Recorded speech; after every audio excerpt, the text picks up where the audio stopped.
Yo quiero comenzar, antes de pasar a describir qué es la alianza, cómo funciona, qué objetivos nos estamos trazando, trazar a grandes rasgos una caracterización del cuadro nacional en el que estamos ahora, de la forma como lo estamos viendo nosotros, porque de alguna manera la caracterización de ese cuadro es el que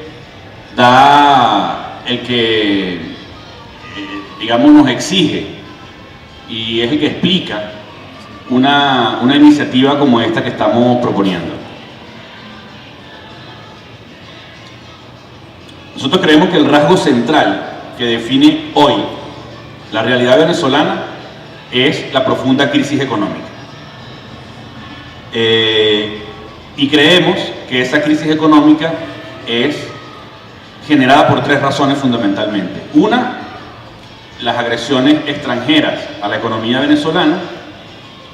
Otra, la deficiente conducción en materia económica que viene realizando el gobierno del presidente Maduro.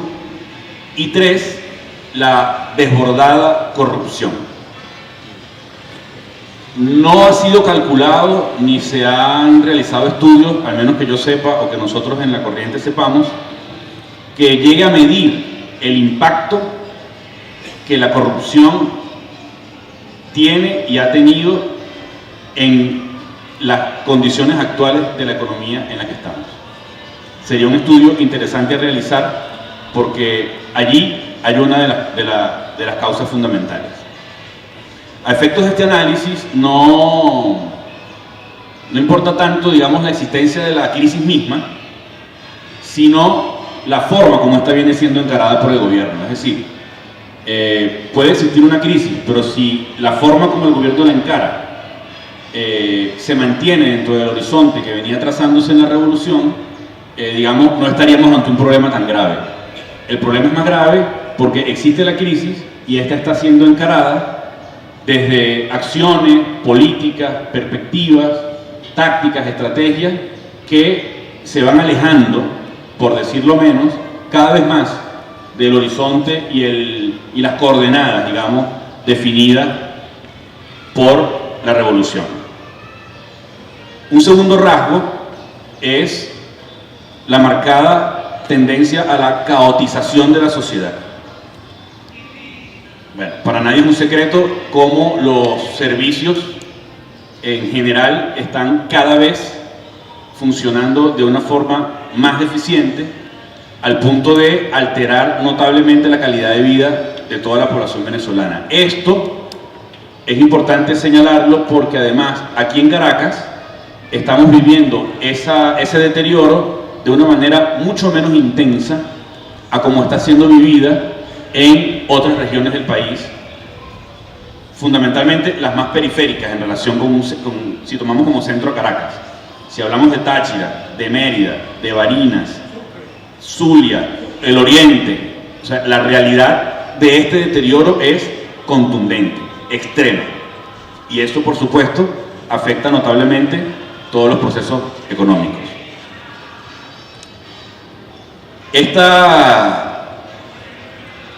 Este deterioro también es importante señalar que tiene, por supuesto, una de sus causas en la crisis económica, pero también, y probablemente hasta mayor, sea el efecto que genera la crisis política, la crisis ética, la crisis de liderazgo y de conducción orgánica del funcionamiento del Estado. Es decir, eso que se viene nombrando o que se nombra a veces con la palabra eficiencia, ¿no?, en la gestión del Estado. Puede que sea más determinante eso que las mismas condiciones de adversidad económica en este deterioro de los servicios. Ese es un segundo rasgo que vemos que no podemos perder de vista. El tercer rasgo es ya de orden político, tiene que ver con la supremacía del PSUV y de la dirección nacional del PSUV sobre el escenario político interno, que es una supremacía prácticamente absoluta. La oposición prácticamente no existe, está dividida, desmembrada, fracturada, sin liderazgo, sin proyecto, sin capacidad de convocar las mayorías nacionales o de capitalizar a su favor el descontento popular que también va creciendo. Entonces, por ese lado, digamos, es muy débil la amenaza que la oposición puede representar para el orden político que ha establecido el PSUV, y no representa mayor amenaza para todos los espacios de disputa de poder. Es más amenaza Ángel en Simón Plana que cualquier opositor que llegue ahí a hacer oposición para ganar la alcaldía. Eso pasa en todos los espacios de elección popular.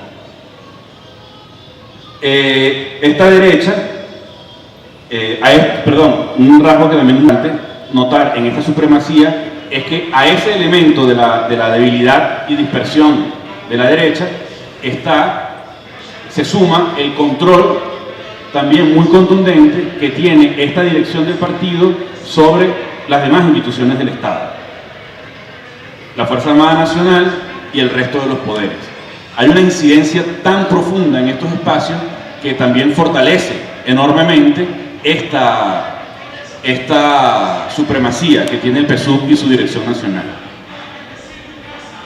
Aquí llegamos entonces a un aspecto que nos toca directamente a nosotros, a los que estamos acá.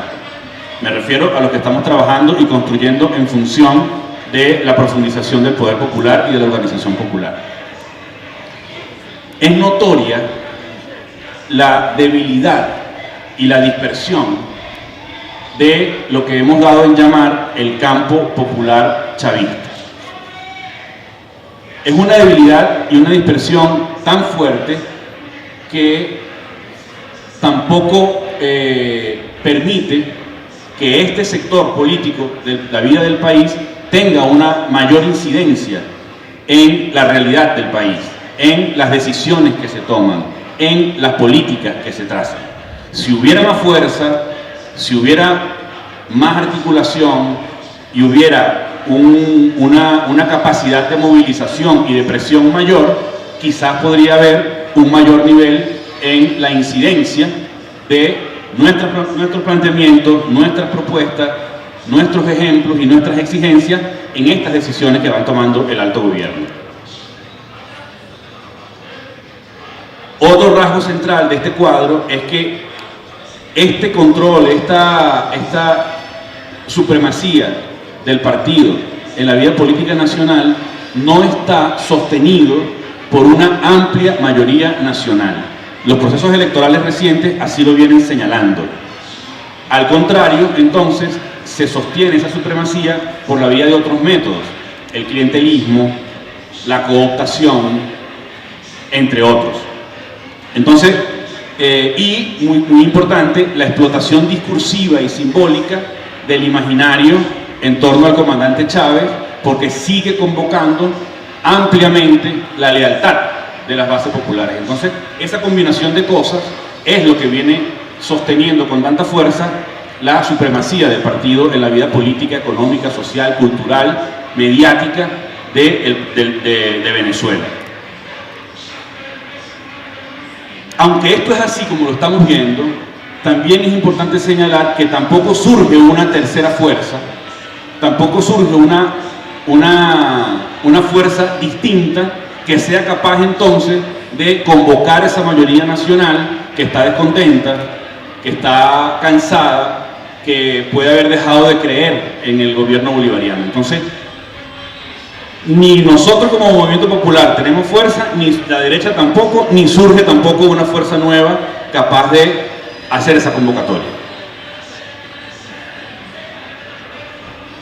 Entonces, un poco este es el cuadro que explica la propuesta, ¿no?, que nosotros estamos haciendo.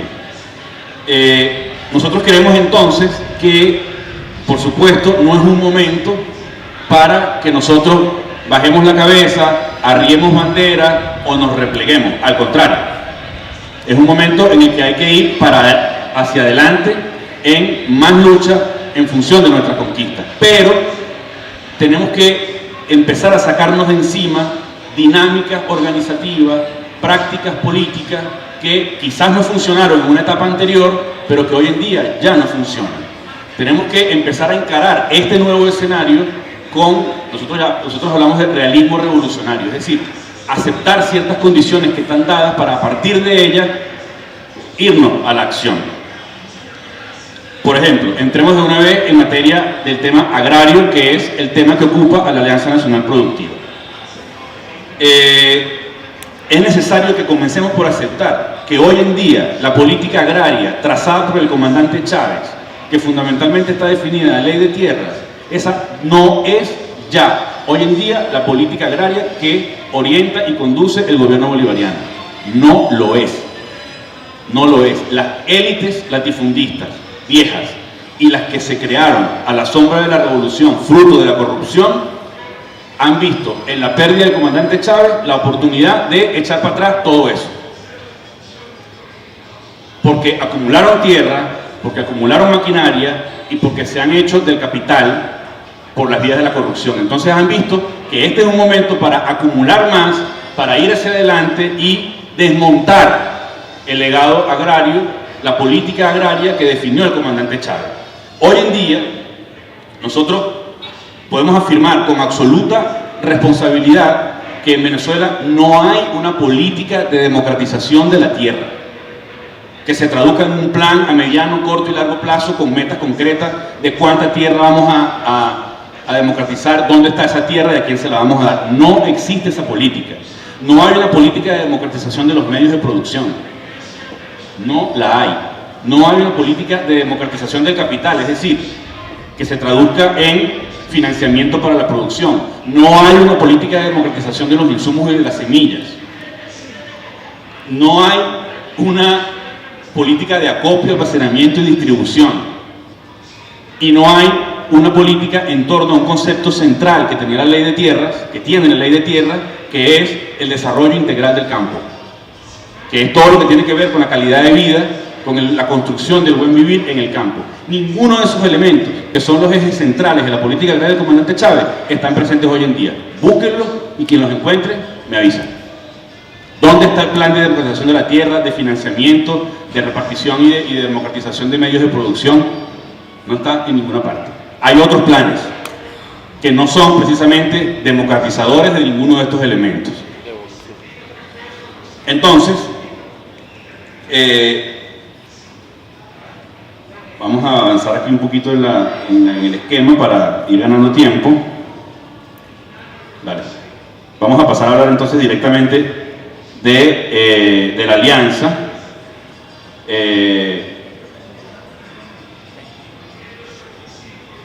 Y lo que nos proponemos, ¿no? Manteniendo como marco programático el modelo económico que trazó el comandante Chávez, que es un modelo económico mixto, humanista, que tiene por delante el ser humano y que es la palanca, la base de apoyo para la construcción del bienestar social, tenemos que entender y aceptar que eso no va a ser hoy en día resultado sino de lucha, de pelea, de confrontación propositiva y de lucha creadora con el gobierno. No está en la orientación actual eso. Por eso entonces nosotros creemos que es tarea fundamental de los revolucionarios, de las revolucionarias hoy en día, aportar, poner nuestra fuerza, nuestro esfuerzo, sea individual, colectivo, agrupaciones, organizaciones políticas, partidos, todas las formas de organizaciones del pueblo, en función de este tema, en función del tema de aportar a ese modelo económico desde nuestro espacio. Nosotros lo estamos planteando desde la producción de alimentos en el tema agrario. Entonces ahí planteamos la Alianza Nacional Productiva como un espacio que busca ir articulando, juntando en los territorios a todos estos actores que mencioné al principio para, desde lo colectivo, desde el debate, desde la discusión, desde la participación protagónica de estos actores, ir, por un lado, construyendo y pensando y diseñando e impulsando acciones concretas para resolver la enorme cantidad de problemas que enfrenta hoy en día cualquiera que quiera producir alimentos en Venezuela. Ahí está a la cabeza el tema de las semillas, el tema de los insumos, el tema del combustible. Hay zonas donde los campesinos no tienen gasolina ni para prender una guadaña. Entonces, ese es el primer elemento que tienen como propósito estas mesas. Porque nosotros estamos planteando que la alianza se estructura en una cosa que llamamos mesas productivas territoriales, instaladas en municipios, para hacer esta articulación allí. Y se está convocando con toda la amplitud. Nosotros creemos que hay que incluso trascender el discurso centrado únicamente en la convocatoria a la construcción del socialismo o únicamente a la construcción de lo comunal. Tenemos que, sin dejar de mantener eso en el discurso, sin dejar de construir en esa dirección, ampliar también el espectro de aquellos sectores que no necesariamente están comprometidos con la construcción del socialismo o no necesariamente o están desencantados de la defensa de la revolución y de la defensa del gobierno, pero que tienen disposición productiva y que no son además pertenecientes a las élites agrarias. Entonces es necesario también trascender ese discurso para convocar, para sumar, porque de lo que se trata fundamentalmente es de construir fuerza, de construir articulación, músculo político que tenga capacidad de movilización, que tenga capacidad de acción, que tenga autonomía financiera y que pueda entonces presionar para poder ir arrebatando esta conquista en función de ese modelo productivo que trazó el comandante Chávez. Entonces, lo primero es juntarse para pensar soluciones y luchar por la resolución de esos problemas concretos sin los cuales no vamos a producir. Hay algunas cosas que se pueden resolver localmente, hay cosas que se pueden resolver autogestionariamente, hay otras que se pueden resolver presionando y negociando con alcaldías, con la Fuerza Armada que está en el territorio, hay otras que son más complejas que hay que articularlas entonces con los gobiernos regionales. Y el otro elemento que tiene esta alianza en perspectiva es que de estas mesas territoriales pueda ir surgiendo una suerte de vocerías que luego del debate, de la discusión, de la construcción de propuestas, podamos hacerle planteamientos, propuestas al gobierno bolivariano en materia económica, específicamente agraria. Pero hacerlo no desde el aislamiento, no desde la debilidad que nos da estar solos en un territorio, sino desde la articulación y la conformación de un músculo fundamentalmente político, pero con una base productiva que pueda hacer que estos planteamientos sean más contundentes. No es, como lo estamos viendo, no es cualquier cosa de lo que estamos hablando. No va a haber, creemos nosotros, una transformación del modelo económico venezolano en un modelo económico productivo si no arrancamos por transformar el modelo de producción agrario. Tiene que haber una revolución agraria profunda para que podamos transformar el resto del modelo económico venezolano. Es la base fundamental, la producción de alimentos, es el sustento para cualquier otro posible cambio y transformación del modelo económico y que pueda además mantenerse y construirse la base material que garantice el horizonte transformador, el horizonte de liberación, el horizonte de participación y poder popular, de democracia revolucionaria que está trazado por la revolución. Entonces, ese es el llamado, esa es la propuesta en estos territorios que mencioné y estamos haciendo también el esfuerzo de articular en otros estados estos espacios y constituirlos para ir dando forma y haciendo crecer esta iniciativa que pueda transformarse en un contrapeso dentro de la diversidad de factores que entran en la discusión sobre la economía y que disputan y pugnan por recibir el financiamiento, por quedarse con los medios de producción y por seguir siendo privilegiados por la política económica del Estado. Entonces, desde allí es que creemos que debemos dar la lucha y ese es el cambio que debemos dar y por eso nos planteamos que debemos ir hacia nuevas formas organizativas, más audaces, con más perspectiva, que trasciendan lo local, que trasciendan únicamente la propuesta que hacemos a veces desde los medios o discursiva y que vayan a unos niveles de acción política que puedan tener mayor contundencia. Gracias.